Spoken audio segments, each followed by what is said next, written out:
Breaking news हवा सां share कंदासीं। रावलपिंडी में 9 मई केस में ज़मानत रद्द थियण बाद पुलिस शेख रशीद के गिरफ़्तार करे वरितो आहे।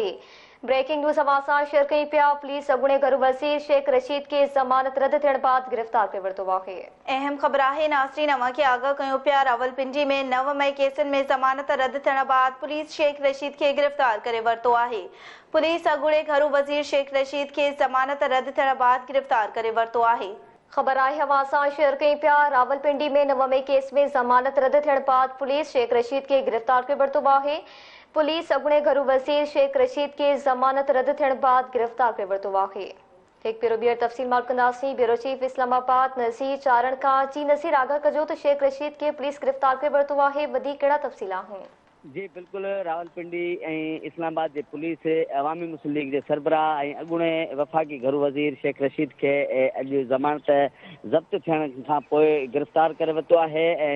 शेख रशीद जेको आहे सो 9 मई जे वाक़िअनि में घुरबल हो ऐं उन जे हवाले सां जेके केस हुआ उहे हलंदड़ हुआ। अॼु रावलपिंडी जी सिविल अदालत में 9 मई जे हवाले सां शेख रशीद जे में घुरबल हो, उन हवाले सां ॿुधणी हलंदड़ हुई ऐं उन ॿुधणी दौरान जेको आहे सो रावलपिंडी जी अदालत तरफ़ां शेख रशीद जी 9 मई जे केसनि में जेकी ज़मानत जी दरख़्वास्त ॾिनी उहा रद्द करे छॾी। जंहिंखां पोइ शेख रशीद जीअं ई अदालत खां ॿाहिरि निकितो त उते मौजूदु पुलिस एहलकारनि ऐं जेको आहे सो शेख रशीद खे गिरफ़्तार करे नामैलूम ॾांहुं हंधना ऐं जेको आहे सो खणी विया आहिनि। जॾहिं त जेके 9 मई में जेको आहे सो शेख रशीद ऐं उन सां गॾोगॾु PTI जा जेके ॿिए बानी बि आहिनि, जेके अॻवान आहिनि, उहे बि जेके इन केसनि में घुरबल हुआ, जिन जी जेको आहे सो ज़मानत रद्द कई वई आहे। ऐं शेख रशीद अॼु सुबुह बि जेको आहे सो 9 मई जे केसनि में ख़ासि तौर ते जेके आपारा थाणे ते जेकी FIR कटी वई हुई उन हवाले सां जेको आहे सो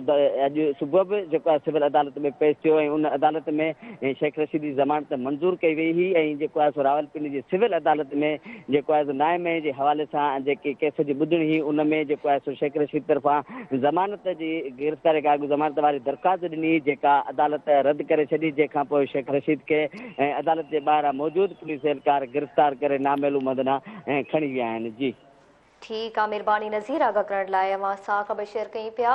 रावलपिंडी में 9 मई केस में ज़मानत रद्द थियण बाद पुलिस अॻूणे घरू वज़ीर शेख रशीद के गिरफ़्तार करे वरितो आहे।